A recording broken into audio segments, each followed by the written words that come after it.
Olá pessoal, sejam todos bem-vindos ao workshop Hands-on da Neuro Revolution.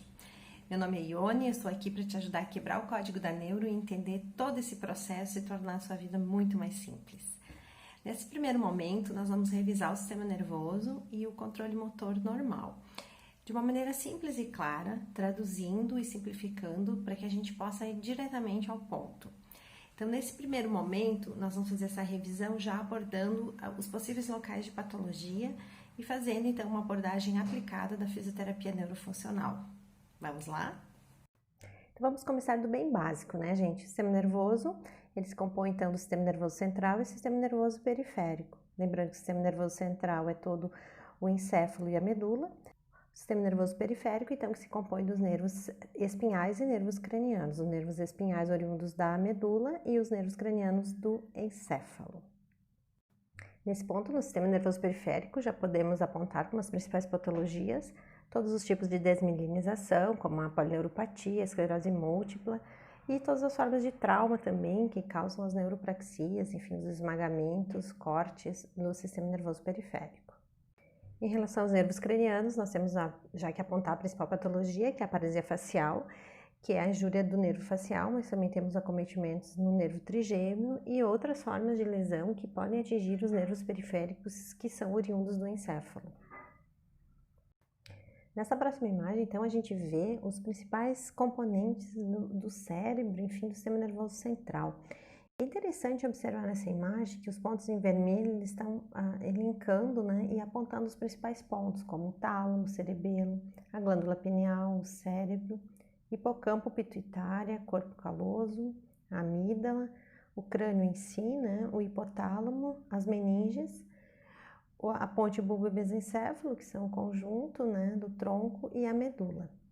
Mas mais importante do que saber exatamente esses nomes de cor, gente, é interessante a gente entender essa localização para poder avaliar e observar quando o paciente chega com os exames de tomografia e ressonância.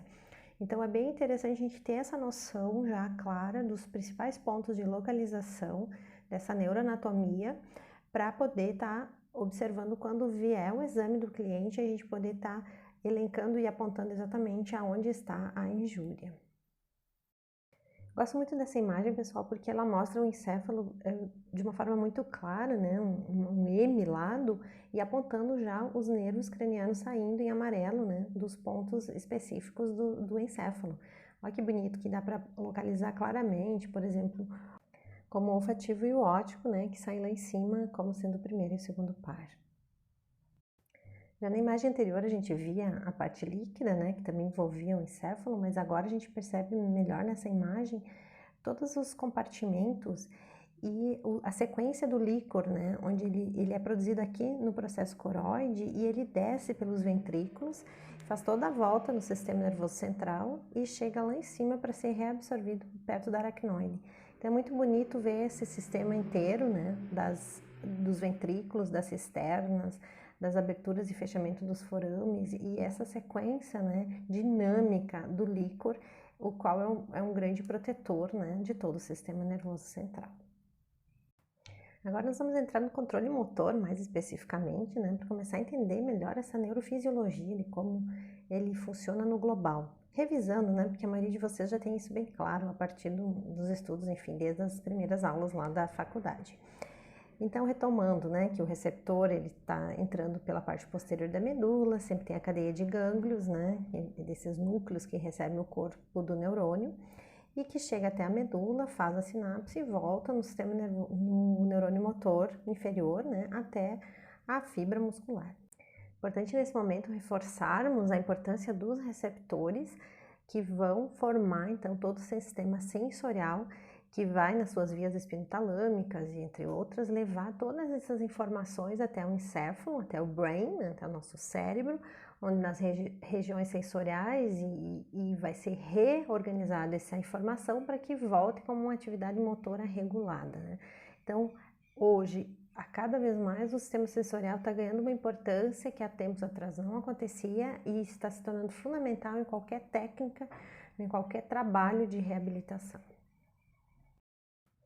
Então, agora numa visual mais geral, a gente tem desde lá do receptor sensorial, passando por toda a cadeia dorsal, né, dos gânglios dorsais, subindo até o encéfalo, onde essa informação é processada e retornando, então, pela parte anterior da medula, no neurônio motor inferior, que chega ao músculo. Mas para a gente entender como que o movimento realmente acontece, é interessante observar que muita coisa se passa, né, pelas áreas ditas não motoras, né, que basicamente são o cerebelo e os núcleos da base, né.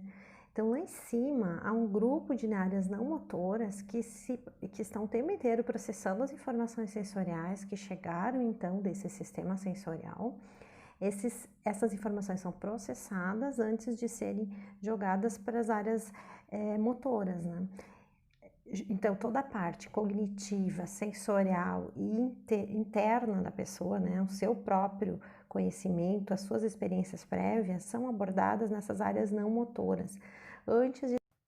Quando eu digo área motora, pessoal, é a área executiva mesmo, é o córtico espinhal, tá? O neurônio motor superior. Então, o que acontece antes desse neurônio motor superior ser influenciado? Ele se passa, então, nas áreas não motoras, né? Que seriam cerebelo e núcleos da base. Então, é interessante entender que há um intrincado processo antes do neurônio motor superior ser influenciado. Né? Esse processo global, ele acontece lá nas alturas, né? No telencéfalo e também a importância do córtex frontal, né? Onde está toda a inteligência, todo o cognitivo, que influencia bastante o neurônio motor superior. Então, numa visão geral, a gente vê aí as três grandes partes do sistema nervoso, né? Onde a gente consegue observar que aí a gente já faz uma leitura de fisioterapia mesmo, assim, de atividade motora, né? Onde a gente percebe a parte mais baixa, onde estão os reflexos, né? Então, a parte intermediária, que seriam a postural, e a parte mais alta, que seriam os movimentos voluntários. Então, nesse conjunto, a gente tem a base, né, aqui embaixo, onde se envolve todos os reflexos espinhais, né, a parte da leitura sensório-motora do arco reflexo, que a gente já viu. Logo na parte intermediária, a gente vê os reflexos posturais, os movimentos das mãos e dos olhos, né, todos eles controlados pelo cerebelo e o tronco encefálico. Então, já é um nível mais alto de função, né, intermediário, vamos dizer assim, de função. E por último, lá em cima, os movimentos voluntários, todo o planejamento motor realizado pelo córtex, pelo tálamo e pelos núcleos da base. Então, esse conjunto de regulação e planejamento é super alto, realizada pelas áreas mais complexas do encéfalo, não é mesmo? Então, nesse momento fica claro relacionar a área de lesão com a alteração que o paciente vai apresentar. Então, se a área de lesão foi mais baixa, em nível de reflexos espinhais, a gente vai ter um quadro. Se a gente vai estar numa lesão em termos de reflexos posturais, cerebelo, tronco encefálico, a gente vai ter um segundo quadro. E numa lesão mais alta, em termos de córtex, tálamo, núcleos da base, a gente vai ter um terceiro tipo de paciente que vai envolver, então, todas as questões de movimento voluntário.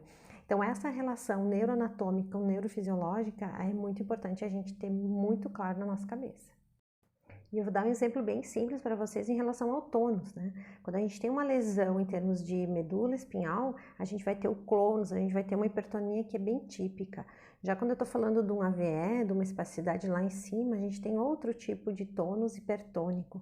E essa diferenciação nem sempre é muito clara, porque a abordagem dela também vai ser diferenciada. Então, a partir disso, a gente vai iniciar as discussões, tá bem, gente? Então, pessoal, a partir dessa revisão geral aí, bem simples, direta, né? Tentando, sim, simplificar sempre, deixando os pontos bem frisados, né? Apontados resumidamente, para que a gente possa, então, ter essa visão geral do sistema. Eu gostaria de partir diretamente para o nosso workshop. Então, agora, assim, a gente vai precisar de uma tarefinha de vocês, né? Para a gente iniciar essa dinâmica de discussão e eu poder estar contribuindo ainda mais, eu vou pedir para que vocês postem aqui no nosso grupo fechado. Vocês vão, primeiramente, selecionar um paciente de vocês, fazer um pequeno vídeo ou retomar algum vídeo antigo que vocês tenham, e vocês vão, nessa postagem, apontar para nós a área de lesão que vocês conseguem observar e as principais alterações sensório-motoras que eles apresentam. Então, vocês vão linkar qualquer quadro, pode ser infantil, adulto, o que vocês preferirem, pode ser um vídeo curto, do máximo 1 minuto, onde vocês vão mostrar para nós esse pacientinho e vão apontar, ele tem essa lesão que aconteceu em tal local, em tal área do sistema, e as principais alterações deles são essas. Por que isso? Porque aí a gente vai poder estar comentando, gerando uma discussão em cima do quadro e tornando o workshop bem mais rico para todo mundo. Combinado?